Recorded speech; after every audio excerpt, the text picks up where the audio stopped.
সবাই ভাবে অনেক সুখে আছি, কারণ আমি কাউকে কিচ্ছু বলি না। মনে কষ্টগুলো কাউকে বোঝাতে পারি না। অল্পেতে মাথা গরম হয়ে যায়, কিন্তু কাঁদতে গেলে মনটা নরম হয়ে পড়ে। হঠাৎ হঠাৎ মন খারাপ হয়ে যায়, কারণটা নিজেও বুঝি না। অনেক সময় সবকিছুতে নিজেকে অবহেলিত মনে হয়। রাত হলে ভীষণ রকম কান্না পায়, হাহাকার লাগে। সব ঠিকঠাক চলে, তারপর কি জানি হয়, অশান্তি লাগে। নিজের অসহায়ত্ব কাউকে বোঝানো যায় না। যার সাথে কথা বলতে মন চায় তাকে পাওয়া যায় না।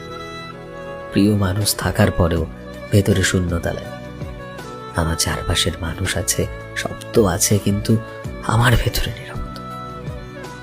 অপেক্ষা করছি সুন্দর একটা দিনের জন্য।